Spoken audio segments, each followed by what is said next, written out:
మొన్న కేటీఆర్ ఒక ట్విట్టర్లో ఇప్పుడు ఎక్స్ అంటున్నారు, దాంట్లో కామెంట్ పెట్టుకున్నారు, పోస్ట్ పెట్టుకుంటే ఏంటంటే మా నాయన 32 మెడికల్ కాలేజీలు పెట్టిండు కానీ 32 యూట్యూబ్ ఛానళ్ళు పెట్టుకుంటే మేము అధికారంలోకి వద్దాము, దుష్ప్రచారాన్ని అడ్డుకోవడంలో మేము కొంత వెనకబడ్డాము, ఇట్లా అనుకోలేదు కాబట్టి మేము అధికారం కోల్పోయారు, ప్రజలు మాత్రం మాయమ్మటే ఉండాలి.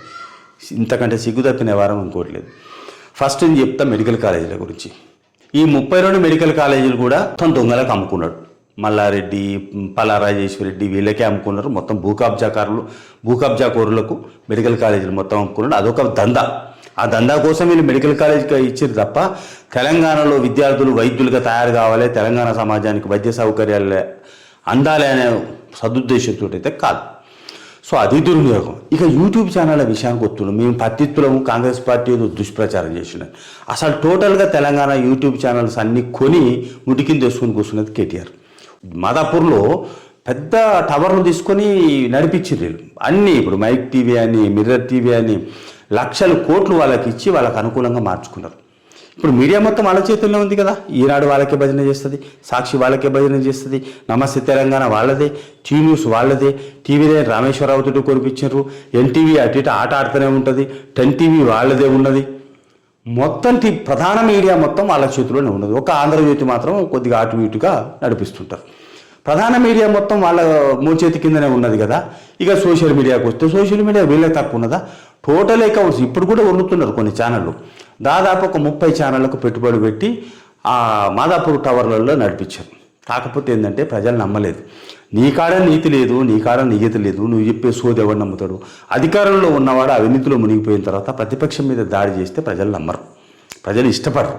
అధికార పార్టీ తప్పులను తెలుసుకోవాలని ప్రజలు ఇష్టపడతారు కానీ ప్రతిపక్షం ఎదుగుదలను అడ్డుకునే విషయాలను ఎంత విష ప్రచారం చేసినా జనం నమ్మరు. అందువల్ల యూట్యూబ్ ఛానళ్ళు, ఈయన పెట్టిన యూట్యూబ్ ఛానళ్ళు జనంలోకి పోలేదు. పోనీ వాస్తవాలు చెప్పినవి, ప్రజల పక్షాన చెప్పినటువంటి యూట్యూబ్ ఛానల్ ఏమైనా సహించిండా? ఇప్పుడు క్యూ న్యూస్ తీర్మాన మల్లనలో 70-80 కేసులు పెట్టి ఎంత తిప్పలు పెట్టిండు. రఘు విషయంలో కూడా కేసులు ఇరికిచ్చిండు కదా. ఎందుకు నేను కూడా నా మీద కూడా ఈ జగదీశ్వర్ రెడ్డి తప్పబోయి గెలిచిన జగదీశ్వర్ రెడ్డి కూడా నా మీద కూడా కేసు పెట్టించిండు కదా. నడుస్తూనే ఉంది కదా ఇప్పుడు కోర్టులో, నల్గొండ కోర్టులో. ఎవరిని ఊకున్నాడు? ఎంతమందిని టార్చర్ చేసిండ్రు, ఫిజికల్గా వాళ్ళని కొట్టించిండ్రు, కేసులు పెట్టిండ్రు, రకరకాలుగా ఇబ్బంది పెట్టారు కదా. మీడియాను ప్రతిపక్షం కనీసం వాస్తవాలు చెప్పే మీడియాను, ప్రతిపక్షం అంటే ఇక్కడ ఏదో కాంగ్రెస్ పార్టీ మీడియాను కూడా కాదు, ప్రభుత్వంలో ఉన్న తప్పులను ఎత్తి చూపుతున్నటువంటి మీడియా, ప్రజల పక్షాన గొంతు వినిపించినటువంటి మీడియా, ఈ సోషల్ మీడియా ప్లాట్ఫామ్స్ అన్నిటినీ ఈయన అణచివేసే ప్రయత్నం చేసిండు. ఆ వ్యక్తులను కేసులలో ఇరికిచ్చి నానా తిప్పలు పెట్టాడు. ఇప్పుడు కానీ జనం వీళ్ళనే నమ్మారు. ఆయన పెయిడ్ యూట్యూబ్ ఛానల్స్ను ఎవరు నమ్మలే. కోట్లు ప్యాకేజ్ ఇచ్చుకుంటారు. ఇంకోటి ఏంటంటే యూట్యూబ్ ఛానల్స్ను, డిజిటల్ మీడియాను ఈయన మెయింటైన్ చేసింది కూడా అంత ఆంధ్రోలే. చివరికి మన ఎన్నికల టైంలో కూడా డాన్సర్లను ఆంధ్రోలను తీసుకుంటూ ఇచ్చారు. ఎక్కడి డాన్సర్లు, ఏం సంగతి, తెలంగాణ కల్చర్ ఏంది, తెలంగాణ ప్రచారం ఎట్లుండాలి, కనీసం నేను ఇది చేసినరా నాయన అని చెప్పుకోవాలి. కానీ మొత్తం క్యాబరే డ్యాన్సులు పెట్టించి ప్రచారం చేస్తే ఆ ఓట్లు కూడా సగం పోయినాయి.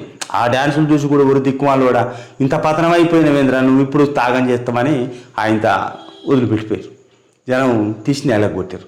ఇటువంటి ప్రచారం చేస్తుండే. ఇక ఈయన అన్ని పత్తిత్తు లెక్క మేము మెడికల్ కాలేజీని సమాజం కోసం పెట్టినాం, పాపం మేము చాలా త్యాగం చేసి చెమటూటి పెట్టినాం, యూట్యూబ్ ఛానల్స్ అస్సలు పెట్టలేదు, కాంగ్రెస్ పార్టీ దుష్ప్రచారం చేసింది అని ఈయన నమ్మించే ప్రయత్నాలు చేస్తున్నారు. కానీ జనం నమ్మట్లే. అత్యంత దుష్ప్రచారం చేసింది, అబద్ధాలు మాట్లాడింది తండ్రి కొడుకులు బీఆర్ఎస్ పార్టీ. ఇంకొకటి కూడా ఏంటంటే బీఆర్ఎస్ పార్టీ బీజేపీతో సంబంధాలు కొనసాగించుకుంది.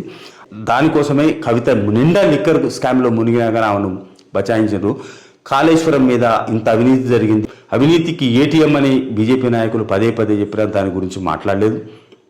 చాలా విషయాలు, ఓఆర్ఆర్ కానీ, లిక్కర్ స్కామ్ కానీ, ఎమ్మెల్యేల కొనుగోలు మైనాబాద్ కానీ, నేను మన తీర్మాన వలన ఛానల్లో నందకుమార్ మాట్లాడుతున్నాను. చాలా విషయాలు బయటకు వస్తాయి. ఇప్పుడు ఇవన్నీ కేసులు ఇట్లా పెట్టుడు, మందిని అణచివేసుడు, దోసుకుంటేందుకు ప్రయత్నాలు చేస్తారు. అన్ని స్కామ్లే.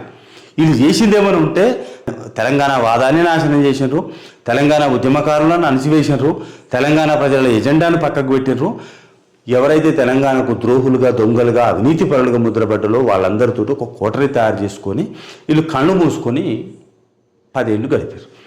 ఆ ఫలితము ఇప్పుడు అనుభవించారు. అది ప్రజలు గ్రహించారు. ఈయన వదిలినంత మాత్రాన్ని ఎవడు పట్టించుకునే పరిస్థితి లేదు. ఇక్కడ కూడా ఇంకా కేటీఆర్ అబద్ధాలే మాట్లాడుతున్నాడు. ఎలక్షన్ టైంలో అబద్ధం మాట్లాడారు, 10 ఏళ్ళు అబద్ధం బతికిరు. ఇక్కడ కూడా ఆత్మవిమర్శ పేరుతో కూడా నిజాలు తెలుసుకోకుంటే ఎట్లా? కనీసం నా ముఖం ఎట్లుందో తెలుసుకుంటానని అద్దంలో చూసుకోవాలి. అయ్యా నా కళ్ళు ఎట్లుందని, నా ముఖం ఎట్లుందని చూసుకోవాలి. ఈ కళ్ళు ఈయన ముఖం చూసుకుంటా దాంట్లో కూడా రేవంత్ రెడ్డి ముఖం కళ్ళే చూసి రేవంత్ రెడ్డికి కన్ను ఇట్లా ఉంది, ముక్కు ఇట్లా ఉందని చెప్తే ఏం దరిద్రం బతికిది? ఆత్మవిమర్శలో అన్న నిజాయితీ ఉండాలి. మేము ఎందుకు ఓడిపోయినాము, ఈ దుస్థితి ఎందుకు వచ్చింది, తెలంగాణ తెచ్చిన మా నాయనకి ఇంత కీర్తి ఉన్నది, ఆ కీర్తి అంతా కరిగిపోయింది, ఇవాళ బండగొట్టిర్రు, నేను మాట్లాడితే తిరస్కరిస్తున్నారు, అసహించుకుంటున్నారు జనము, మేము చేసిన పాపం ఏంది, ఎక్కడ పొరపాటు చేసినామని కనీసం కూర్చొని ఆలోచించుకొని ఆత్మపరిశీలన చేసుకుంటే ఏమన్నా ఉపయోగం ఉంటుంది.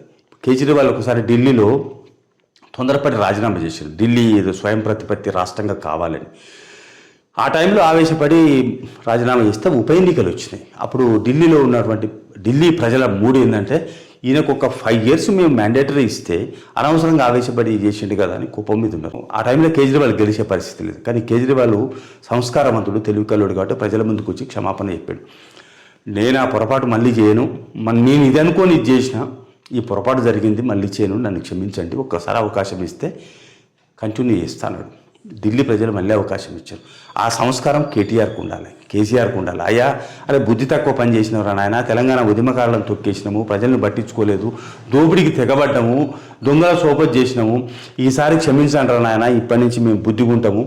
కనీసం మా బీఆర్ఎస్ పార్టీలో ఆ టీఆర్ఎస్ పార్టీలో తెలంగాణ పదాన్ని తీసేసుకొని బుద్ధి తక్కువ పని చేసుకున్నారు అని తండ్రి కొడుకులు చెంపలేసుకొని ప్రక్షాళనకు కొండనాలికను కాల్చుకుంటే ఏమైనా జనం వీళ్ళను కనికరించుకోండి, కాస్త సానుభూతి, అరే బుద్ధి ఏదో గడ్డి తిన్నాడు, బుద్ధి తక్కువైందని చెప్తున్నాడు, సరే ఈ 5 ఏళ్ళు పక్కకు పెట్టినా కానీ మళ్ళీ 5 ఏళ్ళకు చూసుకుందామని ప్రజల్లో ఒక ఆలోచన వచ్చేదేమో. కానీ వీళ్ళ బల్పు, అహంకారం, కనరు ఇంకా తగ్గడం లేదు. ఇంకా మేము ఓనర్లము, ఇంకా మేమే ఉండాలి, కాంగ్రెస్ పార్టీ అసలు ఎవరు, రేవంత్ రెడ్డి ఎవరు అనే కాడికి కళ్ళు మూసుకపోయి వీళ్ళు ప్రవర్తిస్తున్నారు. దీనివల్ల దీర్ఘకాలికంగా నష్టం జరుగుతుంది. కాంగ్రెస్ పార్టీ మీద సానుభూతి పెరుగుతుంది. ఇప్పుడు ఆల్రెడీ నెలలలో కాంగ్రెస్ పార్టీ గవర్నమెంటు ఎస్టాబ్లిష్ అయింది, రేవంత్ రెడ్డి బలవంతునిగా తయారవుతున్నాడు. ఇక బీఆర్ఎస్ పార్టీ పతనం ఇంకేమైనా ఉంటే కొసాగోత్ర ఉంటే మొత్తం పోయింది. కేసీఆర్ ఒకసారి అంటాడు అంత వెళ్ళింది తోకే ఉందని, ఇప్పుడు రివర్స్ చెప్పుకోవాలి, అంత పోయింది, ఇప్పుడు బీఆర్ఎస్ తోకే ఉంది మిగిలింది, ఆ తోక కూడా కత్తిరిస్తే తీసుకుపోయి మూసీ నిద్ర పడతారు. అందుకని కేటీఆర్ ఏం చేయాలంటే మైకుల మీద ఉర్లుడు బంద్ చేసి కనీసం ఇంట్లో పోయి అద్దం ముందర నిలబడి నువ్వేం చేసినావు, నేనేం చేసినా, నా ముఖం ఎందుకు నచ్చలేదు ప్రజలకని ఆలోచించుకుంటే నాకు ఉపయోగం ఉంటుంది. కేసీఆర్ కూడా అంతే, దొంది అయ్యా కొడుకులు ఏమంటారు కదా, బాపు 1 నెంబర్ బేటా 10 నెంబర్ అని, ఇద్దరిద్దరే దొంగ ఆలోచనలు, ఎప్పటికప్పుడు నక్కజిత్తులే తప్ప వీళ్ళు ఫెయిర్ పాలిటిక్స్ చేయలేదు, తెలంగాణ కోసం చేయలేదు. ఆయన కూడా మన ఓడిపోయినందుకు ఓడిపోవడానికి ముందే తెలుసది, ఫెయిర్గా చెప్పాల్సి ఉండే. పోయేటప్పుడు కూడా అయ్యా 10 ఏళ్ళు నేను అధికారం ఇచ్చాను, నాకు థ్యాంక్స్, మా వల్ల కొన్ని పొరపాట్లు జరిగినాయి, దాన్ని సవరించుకొని మళ్ళీ వస్తాం, ప్రజల పక్షాన్ని కొట్లాడతామని సంస్కారవంతంగా పోతాడని అనుకుంటే దొంగలాగా పోయిండు, బాత్రూంలో జారిపడ్డాడు, హాస్పిటల్లో పడ్డాడు. దానికి జాతర పెట్టబోయిండు కానీ కుదరలేదు, ఎల్లెలకల పండుకొని కూర్చున్నాడు. ఇక మన ఇవాళ జగన్ పోయి పలకరించవచ్చు. సో అది పరిస్థితి. అందుకని కేటీఆర్ కూడా ఓ బెడ్ ఇంట్లో వేసుకొని సపాంట ఇంత మూసుకొని పండుకుంటే ఉపయోగము. ఆ కవితని కూడా ఇంట్లో కూర్చోబెడితే బాగుంటుంది. కవిత ముఖం చూసినప్పుడల్లా బతుకమ్మ కంటే లిక్కర్ బాటిల్ గుర్తొస్తుంది, అది ఇబ్బంది అవుతుంది. ఇక హరీష్ను మొత్తం వీళ్ళ కోసం బలి చేశారు. హరీష్ రావుకి అంతో ఇమేజ్ ఉండే. ఈ హుజూరాబాద్ ఎన్నికల దగ్గర నుంచి హరీష్ రావు నోటితో అబద్ధాలు ఆడించి ఇప్పుడు హరీష్ రావుకు ఉన్న క్రెడిబిలిటీ కూడా పోయింది. హరీష్ రావు బతుకు కూడా నాశనం చేశారు. కాబట్టి వీళ్ళందరూ నోరు మూసుకొని కూర్చుంటే తెలంగాణ ప్రజలు ఏమన్నా సానుభూతితోటి, గౌరవంతో భవిష్యత్తులో ఏమన్నా అవకాశం ఇస్తారు. లేకపోతే కేటీఆర్ లాంటి ఇట్లనే పెచ్చరిల్లిపోతే 2-3 నెలల పార్లమెంట్ ఎన్నికల కంటే ముందే బీఆర్ఎస్ పార్టీ సర్వనాశనం అవుతుంది.